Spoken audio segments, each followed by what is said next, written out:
Genesis 15:1-21. God initiates a covenant with Abram by means of an ancient ritual.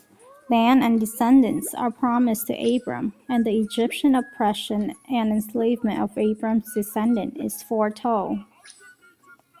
Abram put his trust in the Lord, and because of this, the Lord was pleased with him and accepted him. God's covenant with Abram.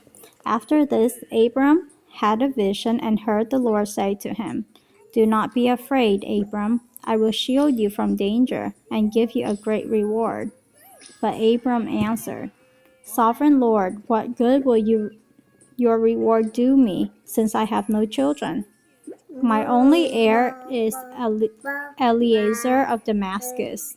You have given me no children, and one of my slaves will inherit my property." Then he heard the Lord speaking to him again. "This slave, Eliezer, will not inherit your property. Your own son will be your heir." The Lord took him outside and said, "Look at the sky and try to count the stars. You will have as many descendants as that." Abram put his trust in the Lord, and because of this, the Lord was pleased with him and accepted him. Then the Lord said to him, "I am the Lord who led you out of Ur in Babylonia to give you this land as your own." But Abram asked, "Sovereign Lord, how can I know that it will be mine?" He answered, "Bring me a cow, a goat, and a ram, each of them 3 years old, and a dove and a pigeon." Abram brought the animals to God, cut them in half, and placed the halves opposite each other in 2 rows. But he did not cut up the birds. Vultures came down on the bodies, but Abram drove them off. When the sun was going down, Abram fell into a deep sleep, and fear and terror came over him. The Lord said to him, fear and terror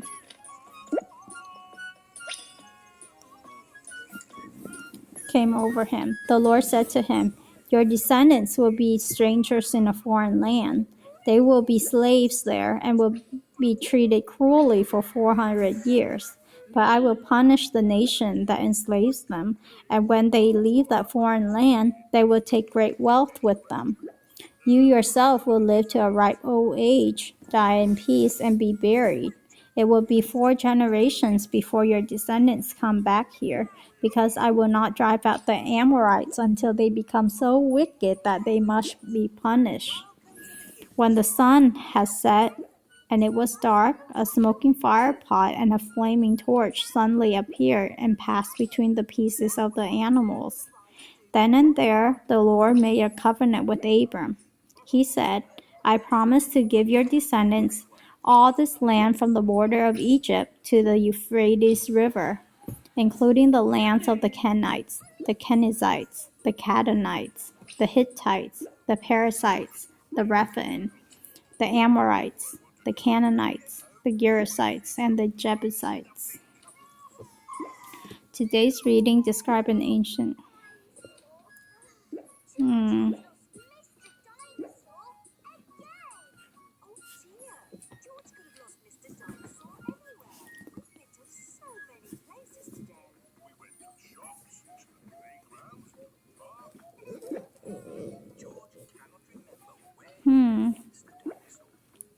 Well, this is demonstrated in God's covenant with Abram, because God is the one who is making the vow and actually taking the punishment if the vow is violated.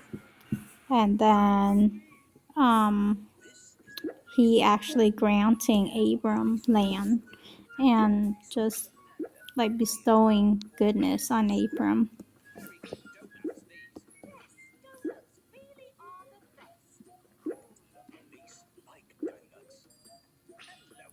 So yeah, right here, God promised right here. So God says that he will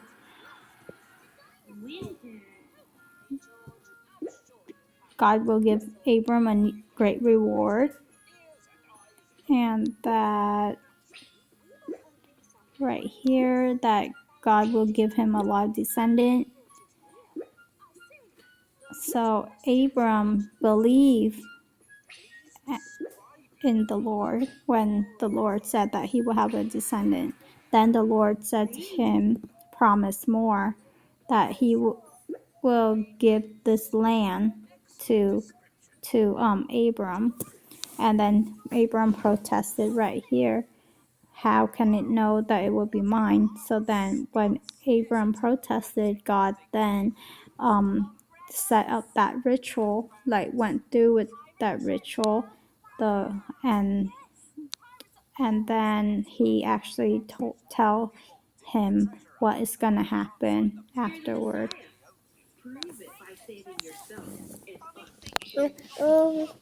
And so God's reassurance to him through a vision, I guess.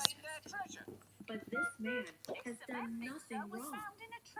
He turned to Jesus Amen. and said, remember. And this banana was found in a shoe shop.